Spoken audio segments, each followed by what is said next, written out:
जी बिस्मिल्लाहिर्रहमानिर्रहीम अस्सलामु अलैकुम वरहमतुल्लाहि वबरकातुहू। काफ़ी टाइम हो चुका है, 10 मिनट हो चुके हैं, 8 बज के। तो मैं अभी जो है ना क्लास स्टार्ट करने लगा हूँ। काइंडली आप लोग अपने जो माइक हैं और जो कैमरास हैं उनको ऑफ़ रखिएगा। कोई भी क्वेश्चन होगा तो फिर इंशाल्लाह मैं एंड पे लूँगा आपके क्वेश्चन, और आपने हैंड रेज़ करना है और कमेंट में आपने जो है अपना क्वेश्चन आपने लिखना है।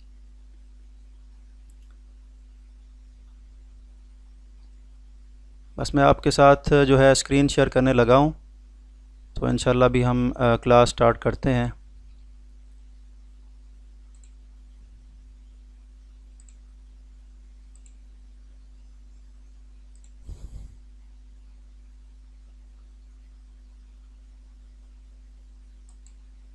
जी आपको स्क्रीन नज़र आ रही है? काइंडली मुझे आप मैसेज करके बताएं। जी सर, अभी नहीं आ रही सर।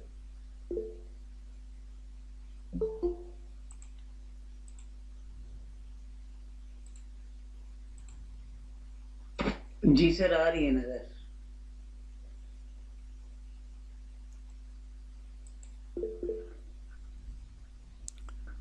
जी बहुत शुक्रिया, मैं अभी बस क्लास स्टार्ट करने लगा हूँ।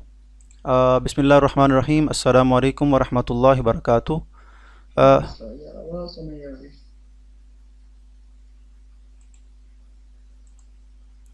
जी आपको आवाज़ आ रही है मेरी?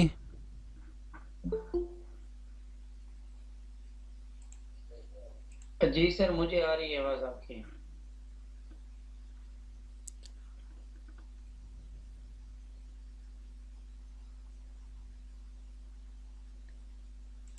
चलें जी ठीक है। बिस्मिल्लाहिर्रहमानिर्रहीम, अस्सलामु अलैकुम वरहमतुल्लाहि वबरकातुहू। Moon Academy of Computer Science में आप सबको खुशामदीद कहता हूँ। आज के इस ऑनलाइन क्लास में हम लिकर्ट स्टाइल साइकोलॉजिकल असेसमेंट के बारे में सीखेंगे। और ये जो मुआविनीन हुज्जाज का NTS टेस्ट होता है, इसमें ये 16 मार्क्स का जो है ना ये पोर्शन होता है। और लास्ट ईयर जो क्वेश्चन आए थे वो 32 थे, और हर क्वेश्चन को उन्होंने 0.5 मार्क्स दिए थे, और इस लिहाज से हमारे 16 नंबर बनते थे। सबसे पहले आपने ये देखना है कि इसमें 5 ऑप्शन होते हैं। ए ऑप्शन होता है स्ट्रांगली एग्री, बी होता है स्ट्रांग एग्री और न्यूट्रल होता है सी ऑप्शन, और डी ऑप्शन होता है हमारे पास डिसएग्री, और ई होता है स्ट्रांगली डिसएग्री।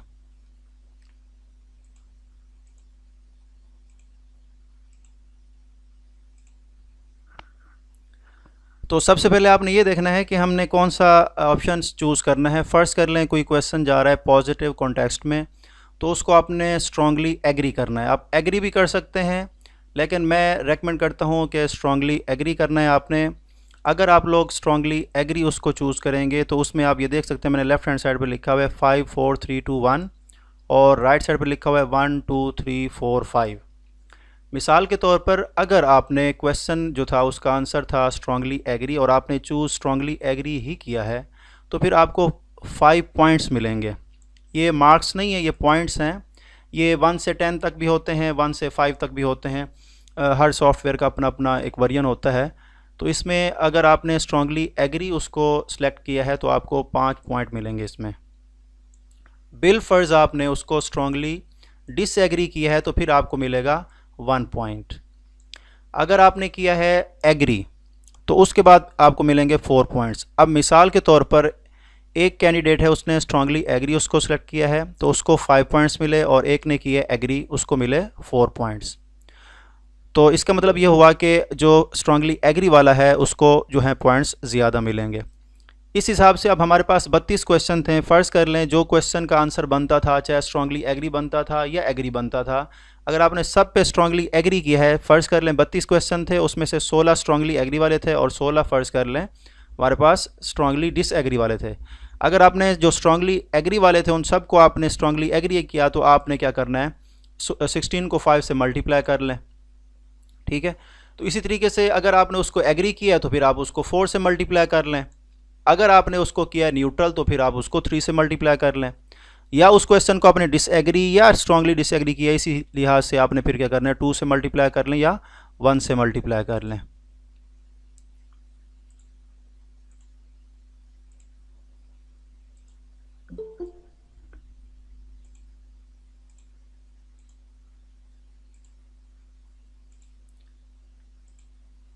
अच्छा जी, अब हम आते हैं क्वेश्चन वो जिसका आंसर था स्ट्रांगली डिसएग्री, और उसको आपने स्ट्रांगली डिसएग्री ही सिलेक्ट किया है तो फिर आपको मिलेंगे 5 पॉइंट्स।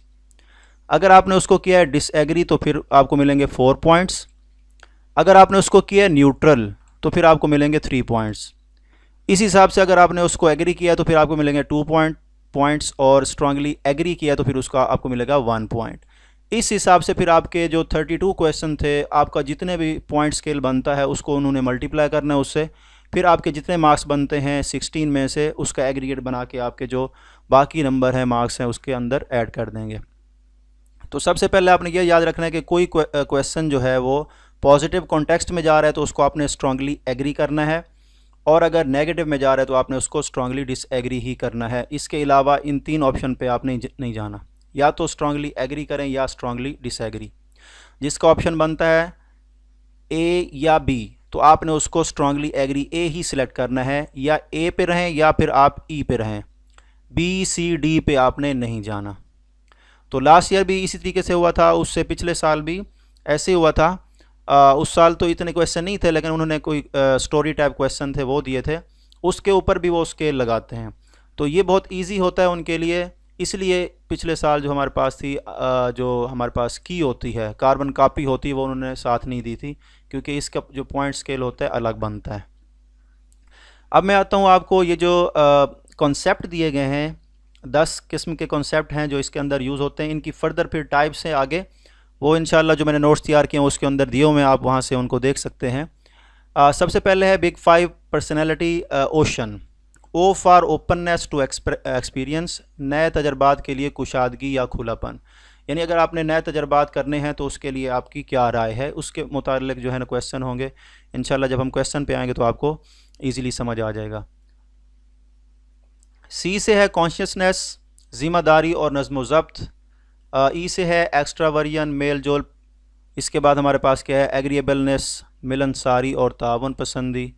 उसके बाद है हमारे पास जज्बाती अदम इस्तेहकाम। ये 5 किस्म के हमारे पास अवामिल हैं, ये आते हैं बिग 5 पर्सनैलिटी ओशन के अंदर। इसके बाद है इमोशनल इंटेलिजेंस, जज्बाती जहानत। इस तरीके से हमारे पास मोटिवेशन है, एंग्जाइटी और स्ट्रेस है, सेल्फ स्टीम है, सोशल बिहेवियर है, डिसीजन मेकिंग है, रिजिलियंस है, मेंटल हेल्थ है और सेल्फ रेगुलेशन है। इसी से मुताल्लिक़ क्वेश्चन होते हैं, वो यही आपके सारे जो मामलात हैं वो चेक कर रहे होते हैं कि इंसान किस कैटेगरी का है। तो इसके ऊपर डिस्कस करने की बजाय मैं अब आता हूँ क्वेश्चन के ऊपर। यहाँ पर आगे कॉन्सेप्ट भी लिखे हुए हैं, क्वेश्चन का आंसर भी दिया गया है और उसकी एक्सप्लेनेशन भी दी गई है। अब आपने ये याद रखना है कि ए जो है स्ट्रांगली एग्री ऑप्शन होगा, बी एग्री होगा, सी न्यूट्रल होगा, डी डिसएग्री होगा, ई जो है स्ट्रांगली डिसएग्री होगा। जो क्वेश्चन मैंने दिए हैं उसके अंदर या तो स्ट्रांगली एग्री ए ऑप्शन है या स्ट्रांगली डिसएग्री ई ऑप्शन है, इसके अलावा कोई और ऑप्शन नहीं है। ये तमाम टॉपिक्स जो मैंने आपको यहाँ पर दिए हुए हैं, इनकी जो डिटेल्स हैं वो बाकी नोट्स के अंदर हैं, वो इंशाल्लाह जब मैं आपके साथ शेयर करूँगा तो आप वहाँ से पढ़ सकते हैं। क्योंकि टाइम शॉर्ट है तो फिर इसलिए मैं कोशिश करूँगा कि ये जो 25 क्वेश्चन है सेट 1 में मैं ये आपके साथ शेयर करूँ। टोटल इसके 100 MCQs थे, 4 सेट्स थे जो मैंने तैयार किए थे, और अब तक अल्हम्दुलिल्लाह हम जो 3 टेस्ट हमने कर लिए हैं उसके अंदर आज जो तीसरा क्वेश्चन जो टेस्ट था वो मैंने शेयर करना था। अभी इंशाल्लाह इस लेक्चर के बाद मैं शेयर करूँगा जो पेड ग्रुप में हमारे साथ साथी शामिल हैं। तो ये पहला सेट है, इसमें जो 25 MCQs है हमारे पास। अब इसमें आपने क्वेश्चन को देखना है, स्टेटमेंट को इंग्लिश में, फिर उसको मैंने उर्दू का भी उसका तर्जमा लिखा हुआ है और साथ कॉन्सेप्ट भी दिया गया है और उसका जो रेस्पॉन्स आना चाहिए वो भी दिया गया है और आगे एक्सप्लेनेशन भी है। अब क्वेश्चन नंबर 1 है, I enjoy spending time alone and often prefer it over social gatherings. वो कहता है कि मैं अकेला वक्त गुजारना पसंद करता हूँ बजाय इसके कि मैं समाजी तकरीबात पर तरजीह दूँ। तो ये इंट्रोवर्जन है, ये नेगेटिव कॉन्टेक्स्ट में नहीं जाएगा। अब देखें जो अकेला बंदा होता है ना, तो वो अकेला बंदा रहकर वो ज़्यादा सोचता है किसी भी चीज़ के बारे में। तो ये इसका आंसर हमारे पास क्या आएगा, ए आएगा, strongly agree. Indicates introverted nature, not necessarily negative. तो ये नेगेटिव में नहीं जाएगा कि ये इंट्रोवर्टेड नेचर है उस बंदे की जो अकेला रहना पसंद करता है। तो इसको आपने क्या करना है, अगर आप अकेला रहना पसंद करते हैं तो आपने इसको क्या करना है, स्ट्रांगली एग्री देखना है। और इसको आपने देखें, अकेला रहना कोई नेगेटिव बात नहीं है, ठीक है, ये नेगेटिव कॉन्टेक्स्ट में नहीं जाएगा बल्कि पॉजिटिव कॉन्टेक्स्ट में ही जाएगा। बजाय इसके कि अब देखें सोशल गैदरिंग दो तरह की हो सकती हैं, अच्छे लोग भी हो सकते हैं, बुरे लोग भी हो सकते हैं। और इस तरीके से आपने इसको क्या करना है, स्ट्रांगली एग्री जो है ना चूज़ करना है।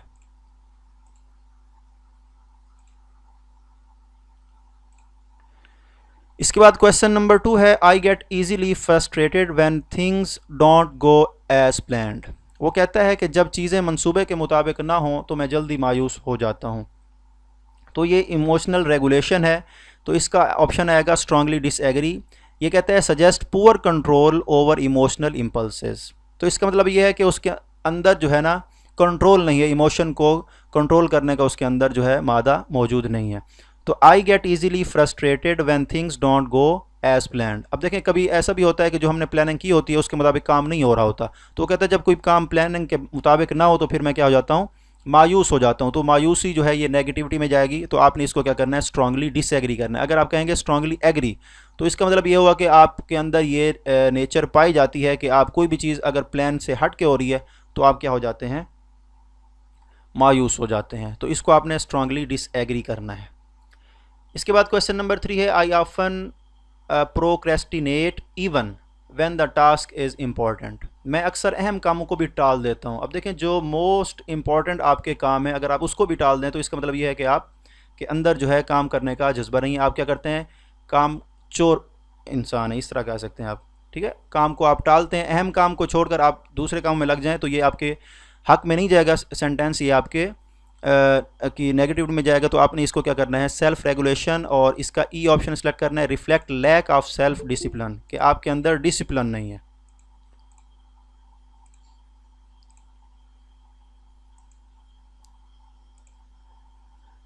अब देखिए मैं अक्सर अहम कामों को टाल देता हूं, तो इसका मतलब ये हुआ कि हमारे पास हमारे अंदर जो है सेल्फ डिसिप्लिन नहीं है। तो इसको आपने स्ट्रांगली डिसएग्री करना है। अगर आप एग्री बोलेंगे तो इसका मतलब यह है कि ये काम को टालने वाला है। अगर आप इस टेस्ट के अंदर इस तरह का क्वेश्चन जो है आप स्ट्रांगली एग्री करेंगे तो वो कहेंगे ये काम वाला बंदा तो है नहीं, तो फिर वो कोशिश करेंगे आपको जो है ना सिलेक्ट भी नहीं करेंगे। ये अभी भी कुछ लोग जो है हमारे पास ऐड हो रहे हैं, तो मैं इनको काइंडली अपने माइक जो है ना वो ऑफ कर लें।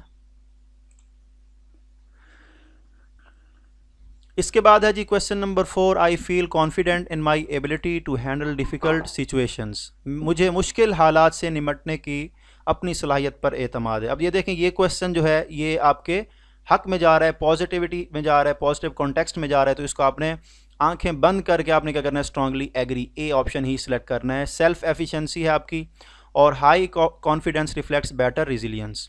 तो इसका क्या आएगा, ऑप्शन ए आएगा।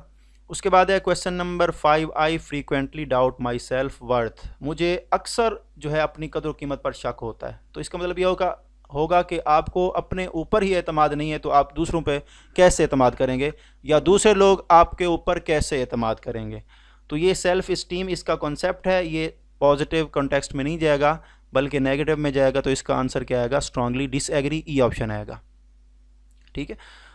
इसके बाद है question number 6, I enjoy helping others even when there is no benefit for me. अगर आप बग़ैर किसी लालच के किसी की हेल्प करते हैं तो ये आपके हक में जाएगा सेंटेंस, ये पॉजिटिव कॉन्टेक्स्ट में जाएगा। तो इसका ये मतलब हुआ कि हमारे पास इसका आंसर क्या आएगा, स्ट्रांगली एग्री।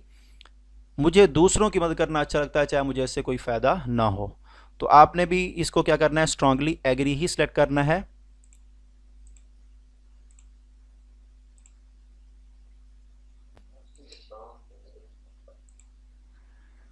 जी इसके बाद हमारे पास क्वेश्चन नंबर 7 है, I find it hard to understand what others are feelings. मुझे दूसरों के जज्बात समझने में मुश्किल होती है।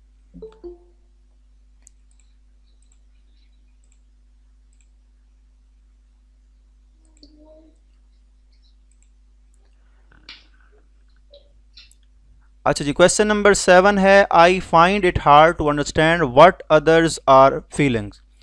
दूसरों के जो जज्बात हैं या एहसासात हैं उनको समझना मुझे मुश्किल लगता है या मुझे मुश्किल होती है। तो ये आपके हक़ में जुमला नहीं जाएगा, क्योंकि आपका जो वास्ता है हुज्जाज कराम से होगा। मुख्तलिफ़ किस्म के लोग होते हैं, हर साइकी का बंदा होता है, अच्छे लोग भी होते हैं उसके अंदर, जो इमोशनल जो होते हैं लोग वो भी होते हैं, और कभी ऐसे भी होते हैं लोग हाइपर हो जाते हैं, छोटी छोटी बात पे वो कीड़ निकालना शुरू कर देते हैं। इस तरह के भी लोग होते हैं।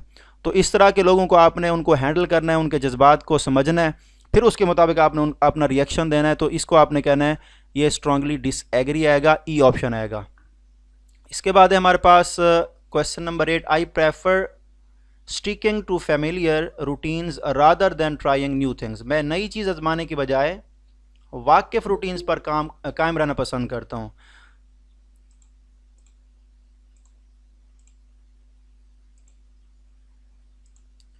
अब इसके कहने का मतलब ये है कि वो जो, अब ये देखें, अब आप जब लोग जाएंगे एज अ मोमिनीन हुज्जाज, तो वहाँ पर आपके साथ जो है ना नई चीज़ें होंगी, ठीक है, नई रूटीन होगी, नई जगह होगी, नए लोग होंगे, तो उनके साथ आपने डीलिंग करनी है। तो अगर आप इसको करते हैं स्ट्रांगली एग्री, तो इसका मतलब ये होगा कि आपको नई चीज़ करने में दिलचस्पी नहीं है, उस चीज़ को आप पसंद नहीं करते, तो ये आपके हक़ में नहीं जाएगा। तो आपने इसको स्ट्रांगली डिसएग्री बोलना है। तो मैं नई चीज़ें आजमाने की बजाय वाकिफ़ रूटीन्स पर कायम रहना पसंद करता हूँ। तो इसका मतलब ये होगा कि जो चीज़ आप पहले कर रहे हैं बस उसी रूटीन को करना पसंद करते हैं, नई चीज़ करने का आपके अंदर ना जज्बा है, ना उस चीज़ को आप पसंद करते हैं। तो आपने इसको क्या करना है, स्ट्रांगली डिसएग्री बोलना है। अगर आप स्ट्रांगली एग्री करेंगे तो आपको 0.1 जो है 1 पॉइंट आपको जो है इसका जो है आपको रिवार्ड मिलेगा। तो इस चीज़ का आपने ख्याल करना है, जिसका आंसर स्ट्रांगली एग्री या एग्री आता है उसको आपने स्ट्रांगली एग्री ही करना है, और जिसका आंसर आपका स्ट्रांगली डिसएग्री या जस्ट डिसएग्री आता है उसको आपने ई ही करना है। अगर आप स्ट्रांगली एग्री की बजाय एग्री करते हैं तो भी आपको नंबर कम मिलेंगे, अगर आप स्ट्रांगली डिसएग्री की बजाय डिसएग्री करते हैं तब भी आपको नंबर कम मिलेंगे। तो आपने पॉइंट जो है ना 5 पॉइंट्स को आपने अपने जहन में रखना है, उसी के हिसाब से आपके जो है ना मार्क्स बनेंगे। यही जो पोर्शन होता है यही फैसला करता है कि आपके कितने नंबर बनने हैं। इसके बाद हमारे पास क्वेश्चन नंबर 9 है, I can stay calm under pressure. वो कहता है मैं दबाव में भी पुरसकून रह सकता हूँ। तो ये आपके हक में जाएगा, ये पॉजिटिव कॉन्टेक्स्ट में जाएगा। तो इसको आपने क्या करना है, स्ट्रांगली एग्री बोलना है। अगर आप, वो कहता है कि अगर आपको अंदर आपके ऊपर प्रेशर डाला जाए तो आप पुरसकून नहीं रह सकते, बल्कि आप भी हाइपर हो जाते हैं या टेंशन लेना शुरू कर देते हैं, तो ये फिर आपके हक में नहीं जाएगा। फिर आपने इसको स्ट्रांगली डिसएग्री बोल दिया तो इसका मतलब ये है कि आप प्रेशर के अंदर आ जाते हैं, लोगों के दबाव के अंदर आ सकते हैं। तो इसको आपने स्ट्रांगली एग्री बोलना है। आगे वो कहता है कि I feel nervous speaking in front of a group. मैं जो लोगों का ग्रुप होता है उनके सामने बोलने से घबराता हूँ। तो अगर आप घबराते हैं तो इसका मतलब ये हुआ, अगर आप इसको स्ट्रांगली एग्री बोलते हैं तो इसका मतलब है कि आप वाकई घबराते हैं। तो आपके अंदर जो है लोगों से बात करने की या डील करने का जो है ना वो क्या कहते हैं जज्बा नहीं है, या आप उनको डील नहीं कर सकते। तो इसका मतलब ये हुआ कि आपके अंदर ये एबिलिटी नहीं है। तो फिर आपको कैसे वो सेलेक्ट करेंगे? तो इस चीज़ को आपने मद्देनज़र रख के आपने ये चीज़ें सेलेक्ट करनी है। वो यही चीज़ें चेक कर रहे होते हैं, क्योंकि अगर आप जाए ना आर्मी में, एयरफोर्स में या नेवी में, उसमें भी इस तरह का पोर्शन होता है, वो यही चीज़ चेक कर रहे होते हैं कि ये इंटेलिजेंस उसकी चेक करते हैं, इसका इंटेलेक्चुअल कैसा है, वो सारी चीज़ें ये चेक कर रहे होते हैं उसी के अंदर। तो इस चीज़ को आपने ख्याल करना है।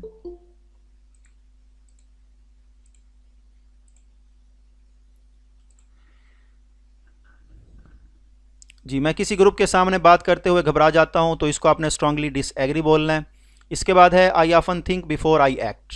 मैं अमल करने से पहले अक्सर सोचता हूँ। तो ये अच्छी बात है, कोई भी काम करने से पहले आपको सोचना चाहिए, प्लानिंग करनी चाहिए, फिर उसके बाद आपने उस काम में हाथ डालना है। तो I often think before I act, मैं अब अमल करने से पहले अक्सर सोचता हूँ। तो इसको आपने स्ट्रांगली एग्री, ए ऑप्शन इसका सिलेक्ट करना है। I enjoy being the centre of attention, मुझे तवज्जो का मरकज़ बनना अच्छा लगता है। ये एक्स्ट्रा वर्जन में आएगा। इसका मतलब है कि आपके अंदर लोगों में घुल मिल जाने का जज्बा है। यूँ समझ लें कि आप कोई ऐसी अनोखी बात करना चाहते हैं या कोई ऐसा अनोखा काम करना चाहते हैं कि आप लोगों की नज़रों में आ जाएं। तो इसका मतलब ये हुआ कि ये आपके अंदर पॉजिटिविटी में ये सेंटेंस जा रहा है। तो आपने इसको क्या करना है, स्ट्रांगली एग्री बोलना है, ए ऑप्शन सेलेक्ट करना है। वो कहता है I get upset when people criticise me, जब लोग मुझे मेरे ऊपर तनकीद करते हैं तो मैं परेशान हो जाता हूँ। तो इसका मतलब ये हो कि जब आपके ऊपर कोई लोग तनकीद करेंगे तो आप परेशान हो जाएंगे। अगर आप इसको स्ट्रांगली एग्री बोलते हैं तो इसका मतलब है आपको 0.1 1 पॉइंट आपको मिलेगा। इसके बाद अगर आप इसको स्ट्रांगली एग्री बोलते हैं, ए बोलते हैं, और स्ट्रांगली डिसएग्री बोलते हैं, तो आपके पास क्या आएगा, आपको 5 पॉइंट्स मिलेंगे। तो अगर आप लोगों के क्रिटिसाइज़ करने पे आप परेशान हो जाते हैं तो ये आपके हक में नहीं जाएगा बल्कि आपके अगेंस्ट जाएगा। इसके बाद हमारे पास है क्वेश्चन नंबर 14। ये मैं आगे कॉन्सेप्ट और इसकी एक्सप्लेनेशन नहीं पढ़ रहा, ये आप ख़ुद पढ़ लेंगे, टाइम बचाने की खातिर मैं ये कर रहा हूँ सारा, क्योंकि ये टॉपिक जो ऊपर दिए गए हैं कॉन्सेप्ट वगैरह वो मैंने नोट्स के अंदर डिटेल में उनको बताया हुआ है, वो लिखा हुआ है, उसको आपने देख लेना है। आपने जस्ट ये करना है कि आप जितने भी सेंटेंसेस हैं उनको आपने गौर से देखना है, अच्छी तरह से उनकी तैयारी करनी है। मैंने तकरीबन 300 से ऊपर जो है ना MCQs तैयार किए हुए हैं। कुछ MCQs जो हैं वो रिपीट भी हो रहे हैं, और ये वो क्वेश्चन हैं जो पेपरों में आते हैं, अक्सर आ चुके हैं। और जो नोट्स मैं आपके साथ शेयर करूँगा आप और पेपर भी आपके साथ शेयर करूँगा, आप उसमें आप मैच कर सकते हैं कि अक्सर जो क्वेश्चन हैं पेपर में इन्हीं में से आए हुए हैं।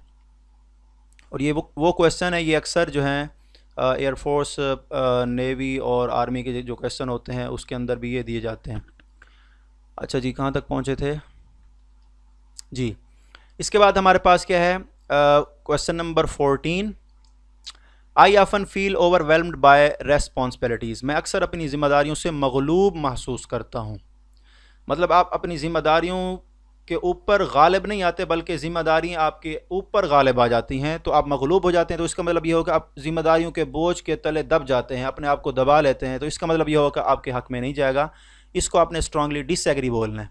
अगर आप कहते हैं कि जी यस कि मैं मगलूब आ जाता हूँ, तो इसका मतलब ये होगा अगर आपके ऊपर ज़िम्मेदारी डाली जाए फिर आप ज़िम्मेदारी अपनी अच्छी तरह से निभा नहीं सकेंगे, तो फिर आपको वो काम नहीं देंगे, वो ज़िम्मेदारी नहीं देंगे। तो आपने इसको स्ट्रांगली डिसएग्री करना है। क्वेश्चन नंबर 15 है, I try to understand others views even when I disagree. वो कहता है कि मैं जो कोशिश करता हूँ कि जो दूसरों के ख्यालात हैं उनको समझूं अगरचे मैं उनसे मुत्तफिक ना हूँ। तो आपने लोगों की बात सुननी है, ठीक है, अगरचे आप उनसे डिसएग्री करते हैं लेकिन उनके ख्यालात का, उनके जज्बात का, उनके एहसासात की आपने उनकी कदर करनी है। तो ये आपके पॉजिटिव कॉन्टेक्स्ट में जुमला जा रहा है, तो आपने इसको स्ट्रांगली एग्री बोलना है। अगर आप इसको स्ट्रांगली डिसएग्री कहते हैं तो इसका मतलब ये हुआ कि आप इख्तलाफात रखते हुए दूसरों की बातों को समझते नहीं है। तो इस चीज़ का आपने ख्याल करना है। I try to understand others views even when I disagree. मैं कोशिश करता हूँ कि दूसरों के ख्यालात को समझूं चाहे मैं मुत्तफिक ना हूँ। तो क्वेश्चन नंबर 15 का आपका क्या आंसर आएगा, स्ट्रांगली एग्री, ए ऑप्शन आएगा। यहाँ पे कहते हैं I can motivate myself to complete tasks. Question number 16 है, वो कहते हैं मैं ख़ुद को काम मुकम्मल करने के लिए मुतहर्रिक कर सकता हूँ। तो ये मोटिवेशन है, इसको आपने क्या करना है, स्ट्रांगली एग्री करना है। ठीक है, काम कोई भी मुकम्मल करना है तो आप उसके लिए मोटिवेट हो जाएं, कोई भी काम करना है तो इसका आपके पास क्या आएगा, स्ट्रांगली एग्री आएगा। I worry too much about things going wrong, कि जब कुछ गलत हो जाए या गलत हो रहा हो तो मैं ज़्यादा फ़िक्रमंद रहता हूँ या ज़्यादा परेशान हो जाता हूँ। तो इसको आपने स्ट्रांगली डिसएग्री बोलना है। अब मैं इस सेंटेंस को आपको लेके जाता हूँ कि आप फ़र्ज़ कर लें ड्यूटी करें एज अ मुआविन। मैं अपनी एग्जांपल देता हूँ कि एज अ BDO मैं काम कर रहा था, और क्योंकि as a BDO building duty officer कहते हैं उसको, 9 to 7 बिल्डिंग में मैं था, और मैं अपनी ड्यूटी मुकम्मल करके मैं जा रहा था हरम के तवाफ़ की नीयत से कि मैं जाऊँ कि तवाफ़ भी कर लूँ और नमाज इशा भी वहाँ अदा कर लूँ। तो उसके बाद जो हमारे सेक्टर कमांडर थे उनकी मुझे कॉल आई कि आपके जो बिल्डिंग में था किसी और बिल्डिंग का सामान था, आपने हमें क्यों नहीं बताया। तो अब मैंने क्या किया, मैं ज़्यादा परेशान नहीं हुआ, मैंने उस चीज़ को फिर मैंने जो ड्यूटी पे दूसरा बंदा था मेरी जगह पे, जब मेरी ड्यूटी ख़त्म हुई तो फिर नाइट शिफ्ट होती है, उसके अंदर जो लोकल मोमिन होता है वो आया। तो फिर मैंने उससे पूछा यार ऐसे ऐसे बात है, क्या कुछ ऐसे लोग आए हैं सामान लेने। तो उसने कहा हाँ ऐसे हुआ है। तो फिर जो हारिस होता है बिल्डिंग का, जो एक बिल्डिंग का मालिक होता है और एक हारिस होता है, उसने उसको रखा होता है कि उसने तमाम मामलात संभालने होते हैं बिल्डिंग के, किसी भी किस्म का मसला हो, सफाई सुथराई सारा कुछ। फिर उसको मैंने मैसेज किया, मैंने कहा यार ऐसे ऐसे है कि सामान इधर किसी और बिल्डिंग का पड़ा था लेकिन लॉबी में हमारे पास किसी का भी सामान हमें नज़र नहीं आया, किसी का बैग नहीं पड़ता, ये कहाँ से आया। तो तो उसने कहा एक दो बंदे पहले आए हुए थे, उन्होंने क्या किया, एक दो बैग लेकर आए थे, वो रख के फिर वापस चले गए हैं। तो यहाँ इस चीज़ को आपने देखना है, इस तरह की जो सिचुएशन है इन चीज़ों को आपने संभालना है, टैकल करना है। तो फिर उसने मुझे बोला कि आपने उनको ना ऐसे ऐसे बोलना है। तो उसने क्या कहा कि कैसे कैसे बोलना है, उसने कहा कि आपने उनको ये कहना है कि कोई हाजी गलती से किसी और का सामान अपने कमरे में ले गया था। तो फिर हमने पता किया, तो फिर हमें मालूम हुआ कि वो कहता है कि हम गलती से लेकर गए थे, तो माजरत। तो उसने माजरत की। फिर मैंने इस तरह का जुमला सर को बोला कि मैंने कहा सर हम पहले जो था लॉबी में किसी किस्म का सामान नहीं पड़ा था, हमने सबको जो जिन जिनका सामान था हैंड ओवर कर दिया था, किसी किस्म का कोई बैग नहीं था। तो फिर मैंने उनसे बोला कि जो अभी नाइट शिफ्ट पे लोकल मोमिन है, मैंने उनसे कंफर्म किया। तो उसने कहा कि हमने जाके कंफर्म किया है, एक हाजी साहब थे वो गलती से किसी और का सामान लेकर गए थे, तो उन्होंने इस चीज़ को एडमिट किया। तो फिर मैंने ये चीज़ वो जो हमारे सेक्टर कमांडर थे उनको मैंने बोल दी, तो वो फिर सेटिस्फाई हो गए। अगरचे जो दो लोग आए हुए थे वो दो तीन बैग लेकर आए थे, वो इसलिए रख के गए थे क्योंकि इन चीज़ों को आपने ना ध्यान से देखना है। इस तरह के जो समझ लेना साजिशी किस्म के लोग हर जगह होते हैं, ठीक है। उनकी कोशिश ये होती है कि किसी तरीके से इसके ऊपर कोई ब्लेम आए, कोई बात आए, तो फिर हम इसको क्या करें, इस बिल्डिंग से उठा के किसी और बिल्डिंग में इसका ट्रांसफ़र कर दें। इस तरह के हालात बनते हैं। और हुज्जाज कराम भी कोशिश करते हैं कि कंप्लेन पे कंप्लेन, कंप्लेन पे कंप्लेन। अगर आप जितना प्रोएक्टिव होंगे, एक्टिव होंगे, जितनी कंप्लेन आपके ख़िलाफ़ आ रही हैं आपने उनको रिज़ॉल्व कराना है। जितना जल्दी रिज़ॉल्व करेंगे वो आपके हक़ में जाएंगी ये चीज़ें। और अल्हम्दुलिल्लाह मैंने 927 बिल्डिंग में 455 हाजी थे, और शुरू से लेकर आखिर तक, जब तक हमारा मदीना डिपार्चर नहीं हुआ तब तक अल्हम्दुलिल्लाह मैं उनके साथ ही था। और मेरी बिल्डिंग के जो हाजी थे वो सबसे आखिर में जाने वाले थे, और आखिर में सबसे बिल्डिंग जो थी 927 वो खाली हुई थी। अल्हम्दुलिल्लाह मोस्टली जो हाजी थे वो मुतमईन थे और अच्छे लोग थे। दो तीन ऐसे होते हैं, एक दो सहाफ़ी भी थे, एक दो जज थे, उन्होंने काफ़ी तंग किया था। बस छोटी छोटी बात पे ना शिकायत लगा देना, जी आज हमारे रूम में सफाई नहीं हुई, आज हमारी बेड शीट चेंज नहीं हुई, आज खाना ऐसा था, आज चाय ऐसी थी, आज इस तरह हुआ, अभी बसें क्यों नहीं आ रही, जी बस क्यों नहीं चल रही, ये बस क्यों खड़ी है, इस तरीके से। बस बाकी जो लोग थे अक्सर जो थे मुतमईन थे। और उधर अल्हम्दुलिल्लाह एक जो थे साइकेट्रिक भी थे, उनका नाम था डॉक्टर मोहम्मद रिजवान साहब, वो बहुत अच्छे नाइस आदमी थे। तो उन्होंने मुझे बोला कि आपने परेशान नहीं होना, क्योंकि वो साइकी समझते हैं ना लोगों की। तो उन्होंने कहा कि आपने इस चीज़ को इग्नोर करना है, जो आप अपनी ड्यूटी करें, बस अपनी ईमानदारी से आप ड्यूटी कर रहे हैं, हम आपको देख रहे हैं कि आप किस तरीके से लोगों को जो है ना डील कर रहे हैं। और वहाँ पर एज अ बीडीओ, चाहे आप किसी भी फील्ड में हैं, ड्यूटी जो है आसान नहीं है, लेकिन आपने परेशान नहीं होना। अगर आपके अंदर एबिलिटी है, अगर आप उसको डील कर सकते हैं, तो आप इंशाल्लाह आसानी से जो है ना वो ड्यूटी अपनी अपनी सर अंजाम दे सकते हैं। तो आपने क्या करना है, जहाँ भी आपकी ड्यूटी लगे आपने प्रोएक्टिव रहना है, एक्टिव रहना है। कोई हाजी किसी किस्म की कंप्लेन करेगा, आपने उसकी कंप्लेन दर्ज कर लेनी है। और जो हारिस होगा, अगर आप बिल्डिंग पे हैं तो हारिस होगा, तो फिर आपने उसको क्या करना है, हारिस को कहना है कि ये काम आपने करने हैं। तो कोशिश करना है कि फिर उनके जो है ना रूल्स होते हैं बिल्डिंग के, कि इतने दिन बाद चादरें चेंज होंगी, इतने दिन बाद हम जो है ना वो वाशरूम के अंदर जो क्या कहते हैं लिक्विड होता है हैंड वाश, उसको चेंज करेंगे। इस तरह के उनके रूल्स होते हैं। बहरहाल काफ़ी लोग होते हैं तंग करने वाले, लेकिन आपने तंग नहीं होना, हाइपर नहीं होना। आपने जस्ट यस सर बोलना है, ओके जी हो जाएगा, ओके जी हो जाएगा, बस करनी है आपने अपनी मर्ज़ी है। बाकी जो है ना जिस तरीके से उन्होंने आपको कंप्लेन करनी है, जो कुछ करना है आपने लिख लेना है बस। तो मैंने ये जुमला जब बोला, I worry too much about things going wrong, मैं ज़्यादातर फ़िक्रमंद रहता हूँ कि कुछ गलत ना हो जाए। तो आपने फ़िक्रमंद नहीं रहना, आपने ये नहीं कहना कि यार ये गलत हो गया तो मेरे साथ अब क्या होगा क्या नहीं होगा। आपने उस पुरस्कून रहना है, आपने उसको हैंडल करना है बस। इसके बाद हमारे पास है जी question number 18, I learn from my mistakes. अगर आप कहते हैं कि स्ट्रांगली डिसएग्री, तो इसका मतलब है कि आप अपनी गलतियों से नहीं सीखते। तो इसका मतलब ये हुआ कि आपको इसके जो है आपके हक़ में ये जुमला नहीं जाएगा। तो आपने क्या कहना है कि आई लर्न फ्राम माई मिस्टेक्स, मैं अपनी गलतियों से सीखता हूँ, यस। तो स्ट्रांगली एग्री इसको करना है। इसके बाद है I enjoy meeting new people, मैं नए लोगों से मिलना पसंद करता हूँ, या मुझे नए लोगों से मिलना अच्छा लगता है। तो इसको आपने स्ट्रांगली एग्री बोलना है, क्योंकि वहाँ पर आपका नए लोगों से वास्ता पड़ेगा।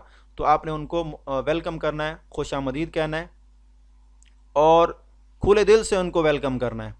अच्छे लोग होते हैं, बहुत अच्छे लोग होते हैं, इंतहाई अच्छे लोग होते हैं। आप यकीन करें कि एक जो सहाफ़ी जिसकी मैं बात कर रहा था, वो एक दिन ना खाना खा रहे थे, खाना, तो जो फूड कोऑर्डिनेटर था और जो फूड कैटरिंग कंपनी वाले अमला था वो आया हुआ था, उन्होंने कंप्लेन की थी कि खाना अच्छा नहीं आ रहा। तो मैं अपनी कुर्सी पे बैठा था, जहाँ पे वो जो रिसेप्शन पे जहाँ पे हमारी ड्यूटी होती है उधर बैठा था।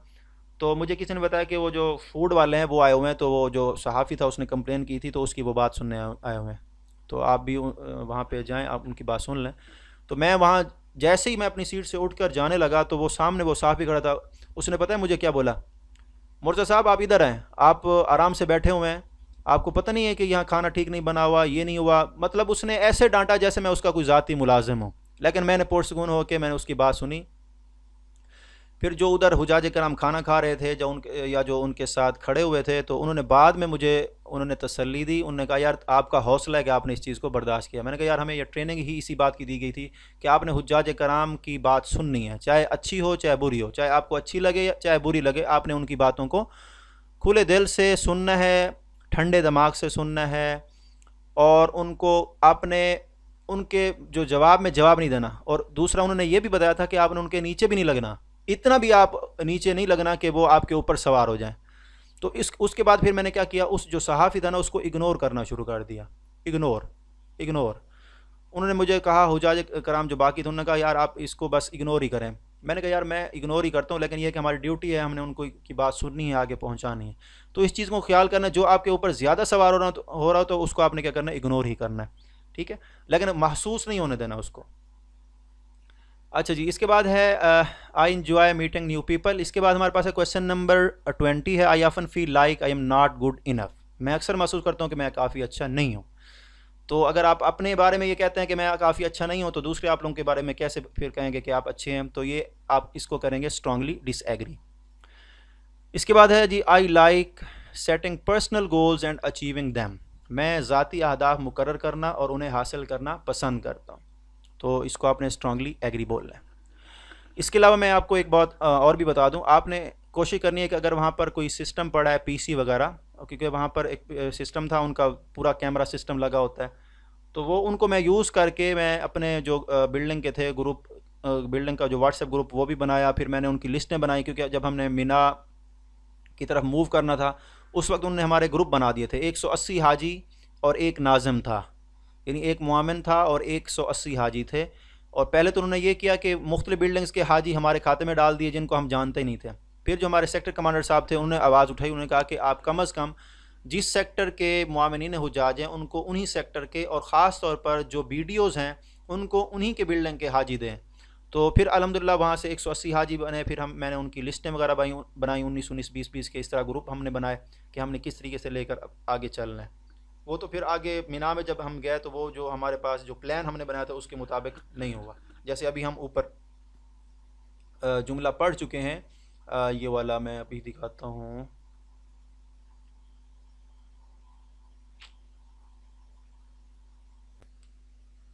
अब एक जुमला था कि जब कोई चीज़ प्लान के मुताबिक ना हो रही हो तो मैं फिर बहुत ज़्यादा परेशान हो जाता हूँ। हाँ, ये वाला, I get easily frustrated when things do not go as planned. तो इस तरीके से हमारे साथ उधर हुआ मीना के अंदर। जब हम गए खैमों में, उस वक्त हमारे जो बेड थे, हमारे जो हुज्जाज कराम के बेड थे, उसके ऊपर किसी और ने कब्ज़ा कर रखा था। तो इस चीज़ की परेशानी थी। तो फिर हमने कोशिश किया, जो ख़ास तौर पर जो बुज़ुर्ग हुज्जाज कराम थे, फिर उनको हमने एक एक खैमे में जाके चेक किया, बेड कोई खाली थे उनको जाके उनको वहाँ पे सेटल किया। और उसके बाद हुआ क्या कि जो न्यू मीना है, न्यू मीना जो है ना मुज़दलिफ़ा के अंदर है, तो फिर हम 2 किलोमीटर चल के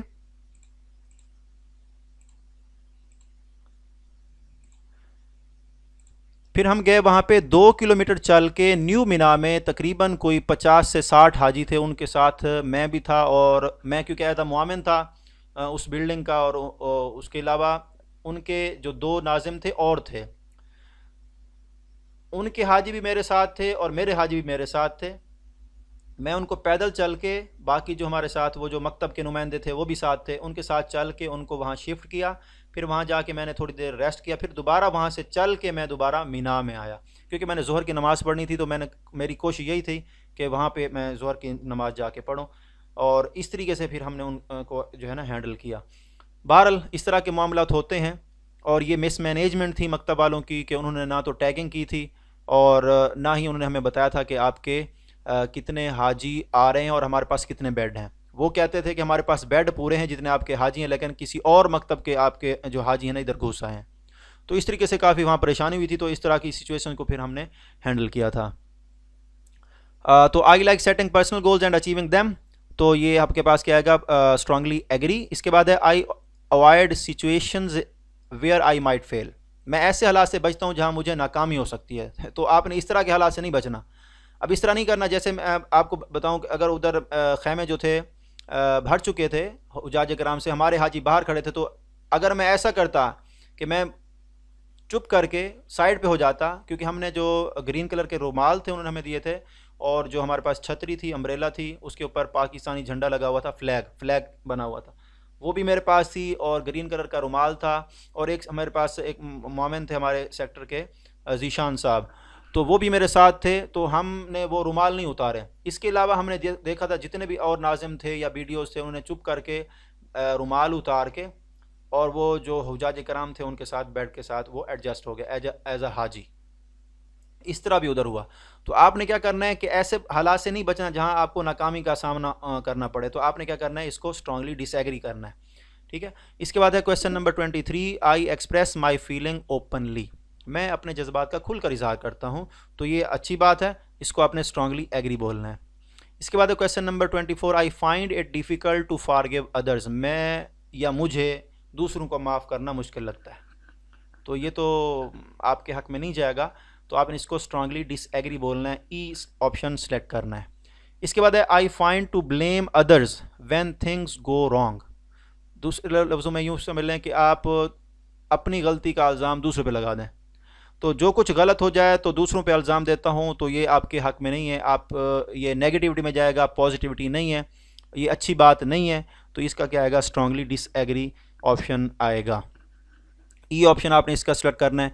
तो इस तरह के सेंटेंसेस हैं, ये थोड़े सिंपल सेंटेंसेस हैं, और बाकी जो मैंने जो नोट्स हैं उसके अंदर थोड़े मैंने एडवांस लेवल के उसके अंदर डाले हैं, और आप बेशक पेपर में आपके साथ शेयर करूँगा इंशाल्लाह, वैसे मैंने पहले भी शेयर किया हुआ है ग्रुप में, दोबारा भी शेयर कर दूंगा, आप उनके साथ मैच कर सकते हैं। ये 25 क्वेश्चन थे, टोटल 100 क्वेश्चन थे, ये पहला सेट था, 25-25 का एक सेट था, तो मैंने कोशिश की कि आपको ये सेट 1 जो है आपके साथ करा दूं।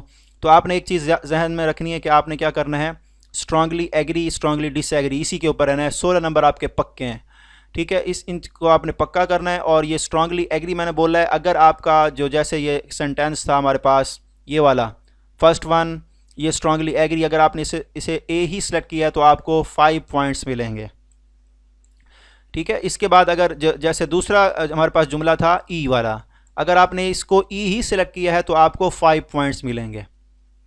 अगर बिलफर्ज आपने इसको डिसएग्री या इस क्वेश्चन वाले जो क्वेश्चन नंबर 1 था उसको आपने एग्री बोल दिया, तो उसको आपको पॉइंट जो है ना 4 मिलेंगे, 4 पॉइंट्स आपको मिलेंगे। तो ये आप इस तरीके से देख लें, अक्सर लोग जो है इसी वजह से रह जाते हैं। अभी भी जब मैं ये ग्रुप वगैरह मैंने बनाया था उसमें कुछ लोग ऐड हो रहे थे, तो एक बंदे ने मुझे रिक्वेस्ट की थी कि सर आपने काइंडली जो साइकोलॉजिकल असेसमेंट है उसके ऊपर वीडियो बनानी है, वो समझाना है, क्योंकि इसी वजह से मैं लास्ट ईयर रह गया था, क्योंकि उसका एप्टीट्यूड भी ओके था, हज भी ओके था, उसके अलावा हमारे पास ये जो स्ट्रांगली एग्री स्ट्रांगली डिसएग्री वाला था, इस वजह से वो कहता है मैं रह गया हूँ। तो एक एक पॉइंट वहाँ कीमती होता है। और जब हम ट्रेनिंग पे गए थे तो वहाँ पे एक जो मोमिन था उसके 97 मार्क्स थे, तो मैक्सिमम 97 वाला था, और जो मिनिमम हमारे फ्रेश थे वो 92 पे जाके मेरिट रुका है। और 92 के ऊपर अगर फ़र्ज़ कर लें 2 कैंडिडेट ऐसे आ चुके हैं कि जिनका एग्रीगेट बराबर बनना है 92 दोनों का, तो उसमें फिर प्रेफर उसको करते हैं जिसकी एज ज़्यादा हो, जो उम्र में बड़ा होगा फिर उसको प्रेफर करेंगे इस हिसाब से। और 92 वाले काफ़ी लोग रह चुके थे। हमारे साथ एक साथी थे, मुल्तान से गए थे जब हम फ़िज़िकल के लिए गए थे, तो वो उसके 92 मार्क्स बने थे, वो भी बेचारा रह गया था, उसका नहीं आया था नाम। और एक वजह ये भी बनी थी क्योंकि हुजाज का कोटा कम हुआ था, इस वजह से भी 50% मोमिन बच गए थे, इसी वजह से भी उनके जो है ना मेरिट नहीं बना था, एक वजह ये भी थी। तो इस चीज़ को आपने ख्याल रखना है। ये 16 नंबर हैं, 32 MCQs उन्होंने दिए थे, और 16 जो हैं नंबर हैं इनके, आपने 16 नंबर आपने पक्के करने हैं। तो इंशाल्लाह जो कल हमारी क्लास होगी उसके ऊपर मैं एप्टीट्यूड के ऊपर जो है एज वाले और एवरेज वाले, ये 2 क्वेश्चन हैं इस टाइप के, इसके ऊपर फोकस करूंगा, क्योंकि हमारे पास 2 क्वेश्चन इस तरह के आए थे, एक एज से रिलेटेड था और एक एवरेज से रिलेटेड था। उसके बाद नेक्स्ट जो होगा फिर 2 क्वेश्चन थे उस टाइप के, वो भी मैं इंशाल्लाह डिस्कस करूंगा। तो अभी आपका कोई क्वेश्चन है तो आप काइंडली पूछ सकते हैं, आप हैंड रेज़ कर सकते हैं और मैं आपका माइक ऑन करूँगा तो फिर आपने क्या करना है, क्वेश्चन पूछ लेना है।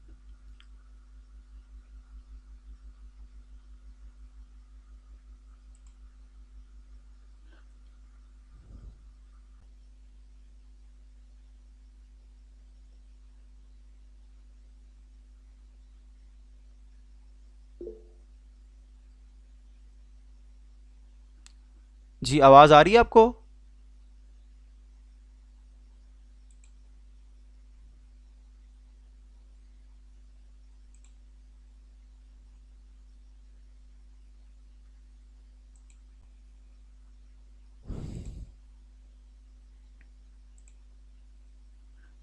जी, अगर किसी का क्वेश्चन हो तो काइंडली जी पूछ बिल्कुल सकते हैं। आ रही है। और तो मैंने लास्ट में ज्वाइन किया तो इस हालत में आपसे थोड़ा सा लेक्चर दिया। सर मैंने कोशिश की है, मैंने रिकॉर्डिंग भी की है, ये भी देखें रिकॉर्डर मेरे पास चला हुआ है। ये दोबारा भी कुछ लोग ऐड हो रहे हैं। मैंने रिकॉर्डिंग भी की है, इंशाल्लाह ये भी मैं आप लोगों के साथ शेयर करूँगा।